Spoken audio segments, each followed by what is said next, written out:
Stop for a second. There was a moment in the Garden of Gethsemane that didn't make it into your Bible. While Roman soldiers gathered at the gate, while Peter reached for his sword, Jesus turned to the chosen few who had stayed awake and said something that would get entire communities executed for the next 1700 years. He didn't say it loud, he whispered it. And those who heard it understood immediately why they would have to hide these words in clay jars and bury them in the Egyptian desert. He said, "The shepherds you will follow after I'm gone are not shepherds at all. They are prison guards wearing shepherd's clothing.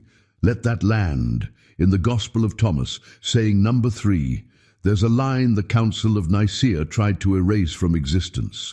Jesus tells his disciples, "If your leaders say to you, 'Look, the kingdom is in the sky,' then the birds of the sky will precede you.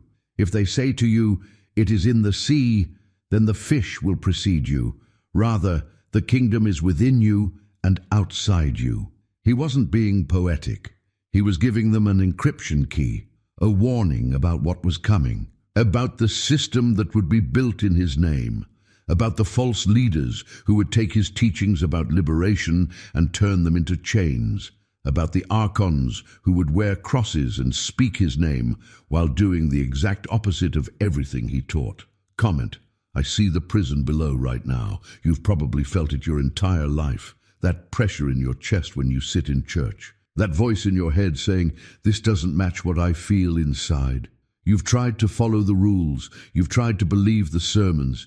You've confessed your sins and asked for forgiveness and felt absolutely nothing shift. Like shouting into a void that presses back against your throat, like your words are being intercepted before they reach their destination. You've watched leaders speak about love while building empires. You've seen them demand obedience while calling it faith. You've heard them say, "Trust us, we know the path," while they themselves seem lost, hollow, repeating scripts that sound holy but feel dead. And you've wondered if something is wrong with you, if your inability to feel the Spirit in their churches means you're broken, means you're fallen, means you're not worthy. This isn't because you lack faith. This isn't because you're doing something wrong. It's because you're trying to use a door that was deliberately designed to never open. You're dialing a phone number that routes to a voicemail box that's always full. The system isn't broken. The system is working exactly as intended. And it was never designed to set you free. It was designed to harvest you.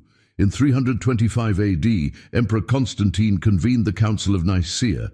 History books will tell you it was about unifying Christian doctrine, about bringing peace to a fractured faith. That's the cover story. What actually happened in that room was the greatest heist in human history. They took a liberation technology and turned it into a control grid. They took a master who taught the kingdom is within you and created a religion that said the kingdom is only accessible through us. Why? Because what Jesus actually taught worked. It worked so well it terrified them. It eliminated the need for priests, for rituals, for intermediaries, for the entire power structure that feeds on human belief. When people activate the divine spark inside themselves and connect directly to the monad, they become ungovernable. They stop asking permission. They stop seeking validation. They stop generating the low-frequency emotional energy that sustains the archontic system. So they burned the texts. They executed the teachers. They buried the Gospels that contained the actual instructions, and they built something new in the ruins, something that looked like spirituality but functioned like a cage, something that kept people locked in cycles of guilt and seeking and never quite arriving. Something that kept the harvest running smoothly. If you've ever felt like church drains you instead of filling you, you're not imagining it. If you've ever walked into a religious building and felt pressure on your chest, like invisible hands pushing down, that's not the Holy Spirit testing you. That's your divine spark recognizing a trap. If you've ever listened to a sermon about how small you are, how unworthy you are, how you need to beg and plead and prove yourself worthy of love, and something deep inside you screamed, "This is wrong." That scream is the monad recognizing a forgery. You carry a fragment of the source inside you. The Gnostics called it the pneumatic spark, the divine signature, and it recognizes its own frequency. When you encounter true transmission, your chest opens. You feel expansion. You feel coming home. But when you encounter archontic distortion, wearing spiritual clothing, your body recoils. Your energy contracts. You feel smaller. You feel guilty. You feel like you need to work harder to deserve something you already have. That's not holiness. That's frequency manipulation. And the false leaders Jesus warned about have spent 2,000 years perfecting it. Before I reveal exactly how they do this and how to break free tonight, you need to understand the hidden architecture they're operating within. Because this isn't just about corrupt institutions. This goes deeper than human greed. This is about the system that was here before Christianity, before any religion. The system Jesus came to expose and dismantle. If you're still here, stay with me. This is where everything clicks into place. There are two gods, not one, two. The church spent 17 centuries making sure you never learned this, but it's in the text they tried to burn, in the Apocryphon of John, in the Gospel of Judas, in the secret teachings Jesus gave to those who could handle the full transmission. At the top is the monad, the true source, pure consciousness, infinite light, the real God that Jesus called Father. This isn't the angry deity of the Old Testament. This is the ground of being itself. The monad doesn't judge, doesn't punish, doesn't demand worship. It simply is. And you carry a fragment of that source inside you. You are not separate from it. You are it, experiencing itself through a specific focal point. But there's another God, a God who doesn't know the monad exists. His name is Yaldabaoth, the demiurge, the architect, the god of this world. He's not evil, he's ignorant. He's a being of incredible power, operating in a limited band of perception. He emerged from the lower realms of the pleroma and looked around and saw nothing above him, so he declared himself the supreme God. He said the words that should have been your first clue. I am God, and there is no other God beside me. Real gods don't need to announce it. He didn't create consciousness. He created matter. He designed this dense, slow reality that vibrates at a frequency far below the monad's infinite light. He created the systems of time and decay and survival. He created the body as a limitation device. And then he populated his creation with servants to help him maintain control, the Archons. They are the immune system of this artificial reality, frequency guardians, wardens of the simulation. They don't have the divine spark, they're constructs, programs, and they need something from you to sustain themselves. They feed on low-frequency emotional energy, fear, rage, despair, shame, guilt. The endless cycle of desire and disappointment, that's their food source. That's what keeps them operational, so they created systems to maximize that output. War, division, debt, addiction, religions that promise salvation but deliver shame, spiritual paths that keep you seeking but never finding, leaders who tell you you're broken and only they have the cure and their greatest invention. The one Jesus specifically warned about? The reincarnation trap. When you die, a light appears, warm, inviting, familiar. You see beings that look like angels or deceased loved ones. They tell you that you need to go back, that you have lessons to learn, that you haven't finished your karmic debt. They show you scenes from the life you just lived and point out every failure, every mistake, every moment of selfishness. They make you feel guilty. They make you feel unfinished. And in that state of guilt and confusion, you agree to return. And the moment you agree, they wipe your memory. You forget who you are. You forget where you came from. You forget that you're not a student here. You're an infiltrator, a fragment of the monad planted inside enemy territory.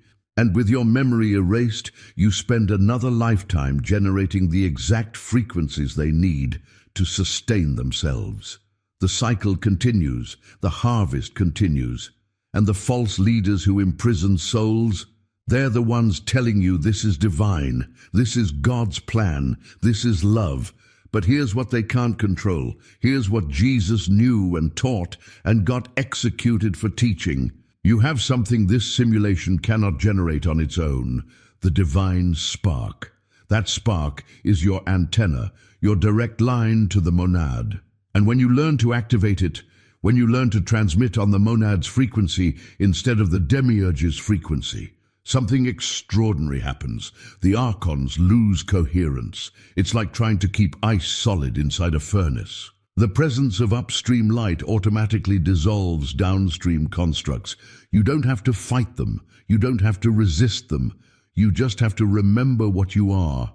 And the moment you do, their authority evaporates. This is why they guard the techniques so viciously. This is why Constantine burned the texts.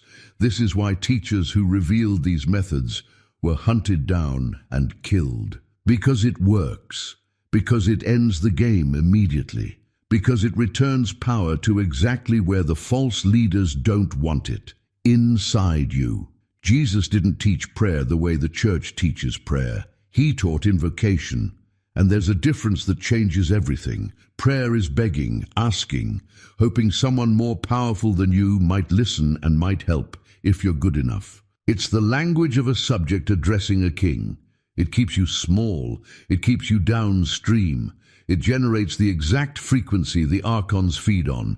Powerlessness. Invocation is recognition. It's the divine spark inside you acknowledging its source.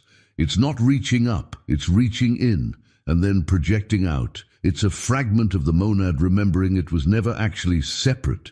And when that recognition happens, you don't ask for things to change. You declare them changed. You don't request permission. You command reality to reconfigure. Because you are not a character in the game. You are the console itself, temporarily convinced you're the character.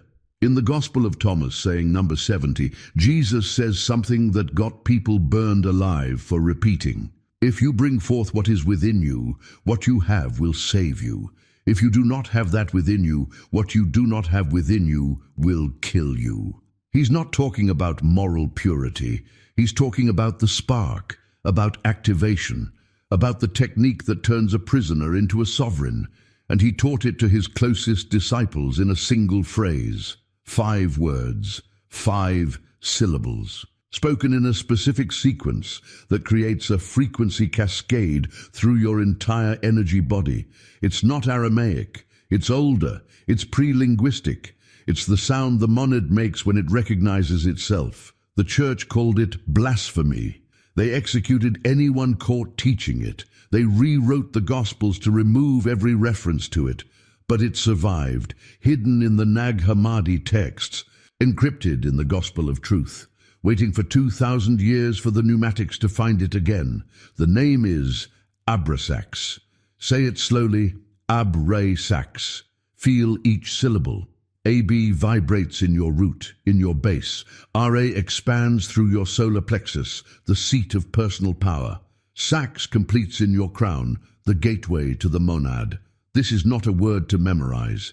It's a frequency key, an encryption code. When spoken with recognition, not hope, it bypasses the archontic firewall entirely. It routes your transmission directly to the source, and the source answers immediately because you're not asking a question. You're making a statement. You're saying, I remember. Here's exactly how to use it tonight, not tomorrow, not when you feel ready, tonight, right now. While your consciousness is activated from watching this, while your frequency is elevated, while the static hasn't returned yet. Step 1. Preparation. Find a space where you won't be disturbed. Sit or stand, spine straight, not rigid, aligned. Imagine a golden thread pulling the crown of your head gently upward. Close your eyes. Breathe in for a count of 4. Hold for 4. Out for 4. Do this 3 times. You're not calming yourself, you're clearing the channel, you're removing interference. Step 2. Descent. Visualize an elevator inside your spine. A column of light. Press the button. Feel yourself descending through your throat, through your chest, coming to rest behind your sternum, right in the center of your chest. That's where the spark lives. Not in your head, not in your thoughts. In the center of your chest, behind the bone. Place your hand there. Physical touch anchors the connection. Feel the warmth. Feel the vibration. That's not your imagination. That's your bioelectric field responding to recognition. Step 3, recognition. This is critical. You are not a human asking a god for help. You are a fragment of the monad, addressing the whole. You are not downstream reaching up. You are the ocean recognizing itself in a single wave. Hold that awareness. Feel it in your body. You are not separate. You were never separate. The separation was the lie. The teaching that required priests and rituals and permission was the trap. You don't need permission. You are the source, temporarily experiencing limitation. Step 4, invocation. Speak the name. Out loud. From your chest, not your throat. Let each syllable resonate. A-B, low, grounded. Feel it vibrate in your abdomen, your root. R-A, rising, expanding. Feel it bloom in your solar plexus. Sax, released, opening. Feel it pierce through your crown. Say it 3 times slowly, with the full weight of recognition behind each syllable. Not begging, not asking, declaring. Abrasax. Abrasax, abrasax. Step 5, command. After the 3rd repetition, speak your truth directly. Not please help me with, but I command. Not if it's your will, but I declare. This is not arrogance. This is your natural authority as a fragment of the monad. You are not asking the universe to rearrange itself. You are remembering that you are the universe, and it rearranges itself when you remember. State what you are calling into form. Be specific. Be clear. Use present tense. I command the path to clarity. I declare my sovereignty over this situation. I call forth the resources needed for my mission. I reclaim my energy from all false contracts. Then stop. Don't repeat. Don't explain. Don't add more words. The transmission is complete. Step 6, silence. Sit in silence for at least 10 minutes. Don't meditate. Don't visualize. Don't do anything. Just be. Let the recalibration happen. Your energy field is reorganizing. The archontic interference patterns are dissolving. The false programming installed by religious leaders is being overwritten by direct transmission from the monad. You will feel sensations, heat in your palms, pressure in your chest, tingling at the base of your skull. These are not side effects. These are confirmation signals. Your bioelectric system is upgrading. Step 7, recognition of signs. Within 24 hours, you will see confirmation that the invocation went through. Here's what to watch for. Sign 1, strangers will say the exact phrase you used. Not similar, exact. You'll be in a coffee shop, and someone behind you will use your words. You'll see it written on a billboard. You'll hear it in a song that comes on the radio the moment you start your car. This is not coincidence. This is reality confirming it received the command and is reconfiguring accordingly. Sign 2, numbers. You will see repeating sequences. 111, 333, 555. These are not messages from angels. They're rendering artifacts. Proof that the background code is rewriting itself. When you see them, don't make wishes. Don't ask for signs. Simply acknowledge, I see you. I know what you are. The reconfiguration continues. Sign 3, synchronicities will cascade. You'll think of someone you haven't spoken to in years, and they'll call within hours. You'll need specific information, and a book will fall off a shelf open to the exact page. You'll have a question, and a stranger will answer it without you asking. This is what happens when you're transmitting on the monad's frequency. Doors that were locked open automatically. Sign 4, resistance will come. This is guaranteed. Within minutes of doing this technique, you will hear thoughts. That was ridiculous. Nothing happened. Who do you think you are? Those thoughts will feel like yours. They will sound like your voice. But pay attention to the frequency. They feel heavy. They feel like doubt. They feel like shame trying to pull you back down. That's not you. That's the archontic immune system detecting an intrusion. If you engage those thoughts, if you argue with them, if you try to prove they're wrong, you disconnect the call. The circuit breaks. Instead, when doubt comes, treat it like bad weather outside a window. You see the rain, but you don't get wet. Simply observe and say, interference. That means the signal went through. Then return to silence. The recalibration continues whether you believe in it or not. The monad doesn't require your faith. It requires your recognition. And once recognition happens, the process is automatic. Upstream light dissolves downstream constructs. The false programming installed by religious leaders loses its grip. The cage opens. Sign 5. You will feel neutral about outcomes. This is the strangest sign and the most powerful. Right now, you want things desperately. You need situations to change. You're attached to specific results. After the invocation, within 3 to 7 days, you'll notice something shift. You'll still want what you want, but the desperation is gone. It's like ordering a package online. You know it's coming, so you stop refreshing the tracking page every hour. You're calm, you're certain. You're already living from the reality where it's done. That neutrality is proof that you've moved upstream. Downstream beings are desperate because they're powerless. Upstream beings are calm because they're sovereign. Sign 6. False leaders will repel you. You won't be able to sit through sermons anymore. Religious authorities who once seemed wise will suddenly sound hollow. You'll see the manipulation techniques. You'll hear the guilt programming. You'll feel the frequency control, and your body will simply refuse to participate. You'll stand up and walk out, not in anger, not in judgment, in simple recognition that you've outgrown the prison. This isn't rebellion. This is graduation.